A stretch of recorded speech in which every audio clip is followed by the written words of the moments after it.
ನಮಸ್ತೆ ಫ್ರೆಂಡ್ಸ್, ನಾನಿವತ್ತು ಮುದ್ದೆ ಮತ್ತು ಮಟನ್ ಸಾರು ಮಾಡಿದ್ದೇನೆ. ಇದು ಹೇಗೆ ಮಾಡಿದ್ದೇನೆ ಬನ್ನಿ ನೋಡ್ಕೊಂಡು ಬರೋಣ. ಹಲೋ ಫ್ರೆಂಡ್ಸ್, ನಮಸ್ತೆ. ನಮ್ಮನೆ ಯೂಟ್ಯೂಬ್ ಚಾನಲ್ಗೆ ತಮಗೆಲ್ರಿಗೂ ಸ್ವಾಗತ.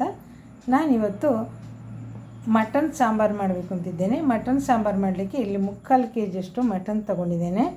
ಹಾಗೆ ಅದಕ್ಕೆ ನಾನು ರೆಡಿ ಮಾಡ್ಕೊಳ್ಳಿಕ್ಕಿದ್ದೇನೆ. ನೋಡಿ, ಮಸಾಲೆಗೋಸ್ಕರ ಒಂದು ಮಿಕ್ಸರ್ ಜಾರಿಗೆ ಒಂದು 4 ಕಾಯಿ ಮೆಣಸು, ಸ್ವಲ್ಪ ಪೆಪ್ಪರ್ ಹಾಕ್ತಾಯಿದ್ದೀನಿ. ಹಾಗೆಯೇ 1.5 ಗಡ್ಡೆ ಬೆಳ್ಳುಳ್ಳಿಯನ್ನು ಹಾಕ್ಕೊಳ್ತಾ ಇದ್ದೀನಿ. 2 ಇಂಚಿಯಷ್ಟು ಶುಂಠಿಯನ್ನು ತುಂಡು ಮಾಡಿ ಹಾಕ್ಕೊಳ್ತಾ ಇದ್ದೇನೆ. ಹಾಗೆಯೇ ಕೊತ್ತಂಬರಿ ಸೊಪ್ಪು 1 ಹಿಡಿಯನ್ನು ಹಾಕ್ಕೊಳ್ತಾ ಇದ್ದೇನೆ. ಪುದೀನ 1 ಹಿಡಿಯನ್ನು ಮಿಕ್ಸಿ ಜಾರಿಗೆ ಹಾಕ್ಕೊಳ್ತಾ ಇದ್ದೇನೆ. ಈಗ ಇವುಗಳನ್ನ ನೈಸಾಗಿ ರುಬ್ಬಿಕೊಳ್ತೇನೆ. ನೋಡಿ, ಮಸಾಲೆಯನ್ನು ಈ ಥರ ರುಬ್ಕೊಂಡು ಬಂದಿದ್ದೇನೆ. ಈಗ ಒಂದು ಕುಕ್ಕರನ್ನು ಸ್ಟವ್ ಮೇಲೆ ಇಟ್ಕೊಂಡಿದ್ದೇನೆ. ಇದಕ್ಕೆ ಸ್ವಲ್ಪ ಕೊಬ್ಬರಿ ಎಣ್ಣೆಯನ್ನು ಹಾಕ್ಕೊಳ್ತೇನೆ.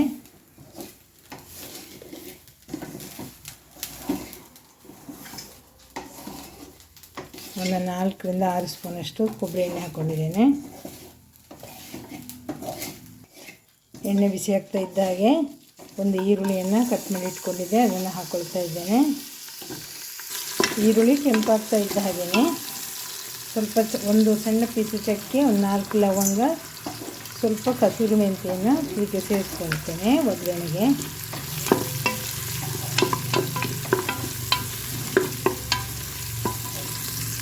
ಈಗ ಟೊಮೆಟೊವನ್ನು ಸೇರಿಸ್ಕೊಂಡೆ. ಉದ್ದಕ್ಕೆ ಕಟ್ ಮಾಡಿದ್ದೇನೆ ಟೊಮೆಟೊವನ್ನು. ಟೊಮೆಟೊ ಸ್ವಲ್ಪ ಮೆತ್ತಗಾಗಲಿ. ಈಗ ಟೊಮೆಟೊ ಮೆತ್ತಗಾಗ್ತಾ ಬಂದಿದೆ.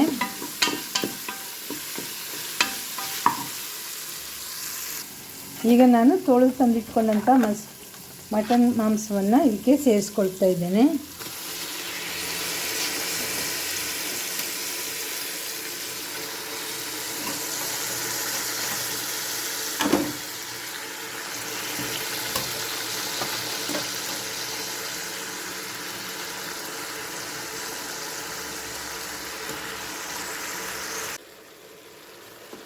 ಈಗ ಸ್ವಲ್ಪ ಅರಶಿಣವನ್ನು ಅದಕ್ಕೆ ಹಾಕ್ಕೊಂಡು ಚೆನ್ನಾಗಿ ಮಿಕ್ಸಿಂಗ್ ಮಾಡ್ತೇನೆ. ಸ್ವಲ್ಪ ಮೆತ್ತಗಾಗಲಿ.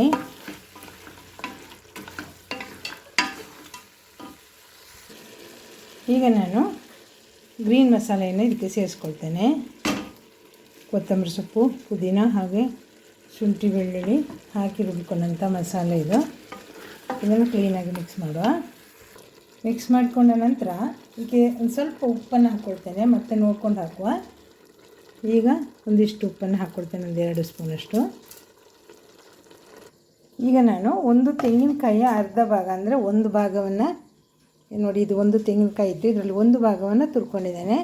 ತುರಿದು ಚೆನ್ನಾಗಿ ಸ್ವಲ್ಪ ಎಣ್ಣೆ ಹಾಕಿ ಬಿಸಿ ಮಾಡ್ಕೊಂಡು, ಎಣ್ಣೆ ಅಂದರೆ ಸ್ವಲ್ಪ ಈರುಳ್ಳಿ ಎಲ್ಲ ಇದಕ್ಕೆ ಸೇರಿಸ್ಕೊಂಡಿದ್ದೇನೆ. 1 ಗೆಡ್ಡೆ ಈರುಳ್ಳಿಯನ್ನು ಇದರೊಟ್ಟಿಗೆ ಸೇರಿಸ್ಕೊಂಡು ಹುರ್ಕೊಂಡಿದ್ದೇನೆ. ಇದೀಗ ಹುರಿದಿಟ್ಟದ್ದು ತಣ್ಣಗಾಗಿದೆ. ಈಗ ಅದೇ ಜಾರಲ್ಲಿ ಹಾಕ್ಕೊಂಡು ನಾನು ಇದನ್ನು ರುಬ್ಬಿಕೊಳ್ತೇನೆ.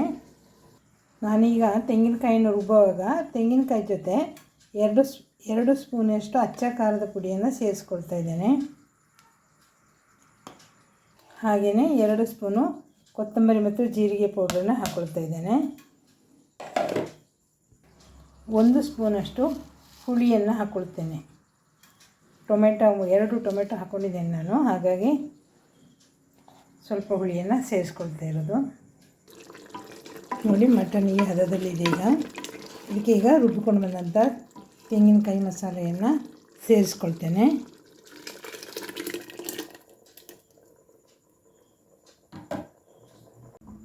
ಈಗ ಸಾಂಬಾರೆಲ್ಲ ಸೇರಿಸ್ಕೊಂಡ ನಂತರ ನಾನು ಒಂದು 2 ಸ್ಪೂನಷ್ಟು ಮಟನ್ ಮಸಾಲೆಯನ್ನು ಹಾಕ್ಕೊಳ್ತಾ ಇದ್ದೇನೆ.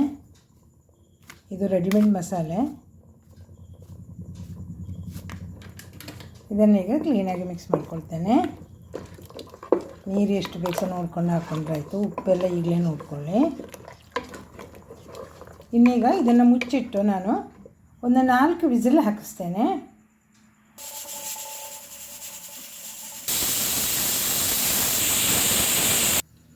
ಈಗ ಮಟನ್ ಸಾರು ರೆಡಿಯಾಗಿದೆ. ನಾನು 4ರಿಂದ 5 4 ಅಂತ ಹೇಳಿದೆ, 5 ವಿಸಿಲ್ ಕೂಗಿಸ್ಕೊಂಡಿದ್ದೇನೆ. ನೋಡಿ ಸಾಂಬಾರು ಈ ಥರ ಬಂದಿದೆ. ನಾನು ಇವತ್ತು ಇದ್ರ ಜೊತೆ ತಿನ್ನೋಕ್ಕೆ ಮುದ್ದೆ ಮಾಡಿದ್ದೇನೆ, ರಾಗಿ ಮುದ್ದೆ. ಈಗ ರಾಗಿ ಮುದ್ದೆ ಜೊತೆ ಮಟನ್ ಸಾರು ರೆಡಿಯಾಗಿದೆ. ನಾನು ಮಾಡಿರುವ ಮಟನ್ ಸಾರು ಹೇಗಿತ್ತು, ಮಾಡಿರೋದು ಇಷ್ಟ ಆಯಿತಾ? ಹಾಗಿದ್ರೆ ಒಂದು ಲೈಕ್ ಕೊಡಿ, ಹಾಗೂ ನನ್ನ ಚಾನಲನ್ನು ಮೊದಲ ಬಾರಿಗೆ ನೋಡ್ತಾ ಇದ್ದರೆ ನೀವು ಸಬ್ಸ್ಕ್ರೈಬ್ ಮಾಡಿಕೊಳ್ಳಿ, ಹಾಗೂ ನಿಮ್ಮ ಇಷ್ಟದವರಿಗೆ ಇನ್ನಷ್ಟು ಶೇರ್ ಮಾಡಿಕೊಳ್ಳಿ. Thank you watching for my videos. Thank you.